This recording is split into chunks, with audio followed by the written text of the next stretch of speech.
لهولێرە پەیتەختە باشووری کوردستانê دوور ji penaberin belengaz û ew kes û kompaniyên ku ji ber rewşê barkirine. Li vir malbateke Şamî dijî. Malbat beriya 3 salan li vir jiyana xwe birêve dibe.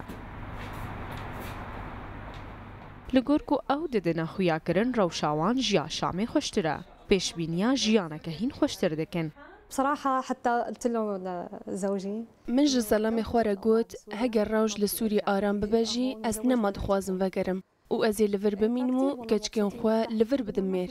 Ji ber ku min gelek ji Hewlêrê û zimanê Kurdî hez kiriye û niha ez xwe fêr dikim û li gorî tiştê ez fêr bûme ez karim xwe bimeşînim. يعني باش اي ورا باش بخير بين تشوني باشي باشم بجاوبك باشم Li ser dûriya çend gavan ji malê digel Abdulhefîz xudanê malbatê û malbata wî me berê xwe da cihê kar.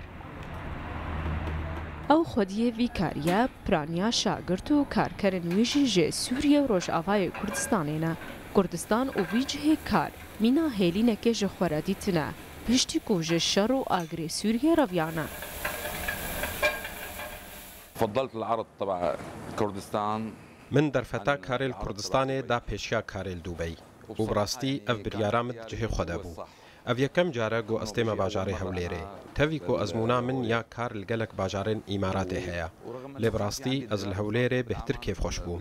Yanî min baş kir dema min Hewlêr helbijart. وبصراحة هون انبسطت أكثر وفرحت يعني إني أحسنت الاختيار. Beriya ku dengê firoka û topan tevlî dengê çêkirina dodirma bibin, ya ser li Şamê her ev kar dikir. Li yek ji cihên herî bi navbangê Sûriyê, ku serokên welatan jê destî wî aysîkrêma Begdaş dixwarin, niha dengê mûzîka deqandina dodirma bi zelalî têbihîstin.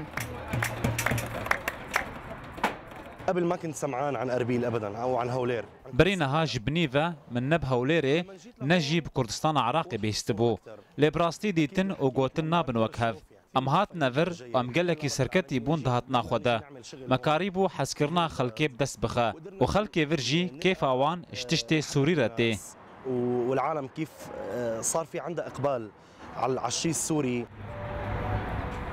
Ev kes ku bixwe endeziyarê mîkanîke li Sûriya li Şamê xwedî kargeheke çêkirina pêdeviyên aysîkrêmê bû. Di heman demê de jî endamê jûra bazirganiya wî bajarî bû. Du şîretên wî ji bo pêşxistina pêşesaziya Başûrê Kurdistanê hene. إذا سياحية أو صناعية أو أي شيء. هەگەر وڵاتێک بخوازە پێشکەتنان دوارێ گەشتیاری یان پیشەسازی دە بکە دەوێ بەری هەر تشتی کێشەیە ئەلکتریکێ چارەسەر بکە. تێبینییا من یا دووەم لەسەر پاقژیە باژارە. گەرەک کەمپینن هشیاری هەبن داگۆ خەڵک پاقژیە باژاری خۆ بپارێزن. gelek caran ez dibînim ku xelk qirêjê davêjin kolanê. Ev jî tiştekî xerab e.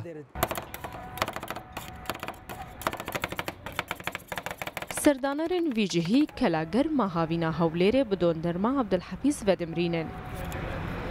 Li vir tu tucarî hest bi qeyran û krîzê nake. Tevgera ku li vir heye dibêje welatê me di hezar xêrê de ye.